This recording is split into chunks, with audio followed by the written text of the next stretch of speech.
Hello everyone, ఈ వీడియోలో నేను ఆంధ్ర యూనివర్సిటీలో ఎంబీఏ కోసం ఎక్స్ప్లెయిన్ చేస్తున్నాను. బేసికల్లీ ఆంధ్ర యూనివర్సిటీలో మనకి సీట్ రావాలంటే మనకి 2 ఆప్షన్స్ ఉంటాయి. ఫస్ట్ ఆప్షన్ వచ్చేసరికి ఏపీఐసెట్ ఎగ్జామ్ రాసి ఆంధ్ర యూనివర్సిటీలో సీట్ తెచ్చుకోవడం. 2 మేనేజ్మెంట్ కోటా, అంటే కొంచెం ల్యాక్స్లో అమౌంట్ని ఆంధ్ర యూనివర్సిటీకి పే చేసి మనం సీట్ని కొనుక్కుంటాం అన్నమాట. ఇంకా అసలు ఆంధ్ర యూనివర్సిటీలో ఎంబీఏ ఎలా ఉంటుంది? ఎంబీఏకి వచ్చేసరికి ఆంధ్ర యూనివర్సిటీ అందరి యూనివర్సిటీస్ లానే 3 జనరల్ స్పెషలైజేషన్ని ప్రొవైడ్ చేస్తుంది. ఫస్ట్ది human resources management, second marketing management, third financial management. ఈ 3 జనరల్ స్పెషలైజేషన్స్తో పాటు 2 అదర్ స్పెషలైజేషన్స్ కూడా ప్రొవైడ్ చేస్తుంది. అదే retail management and banking and finance services. ఈ మొత్తం ఓవరాల్గా ఆంధ్ర యూనివర్సిటీ ఎంబీఏ బేస్ మీద 5 కోర్సెస్ని మనకి ప్రొవైడ్ చేస్తుంది. ఈ 5 కోర్సెస్కి డ్యూరేషన్ వచ్చి 2 ఇయర్స్.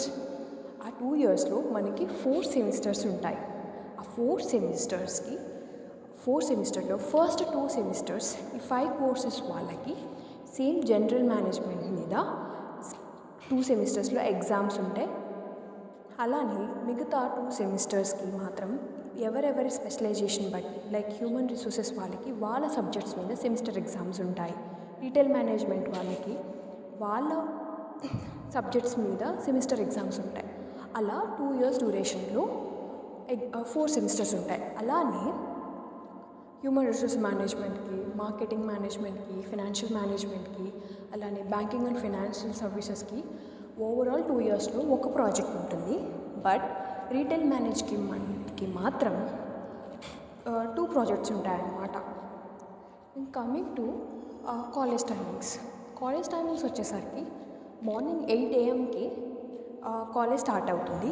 అలానే ఆఫ్టర్నూన్ 1:30 వరకు క్లాసెస్ అవుతూ ఉంటాయి. టోటల్గా మొత్తం 3 పీరియడ్స్ అవుతాయి.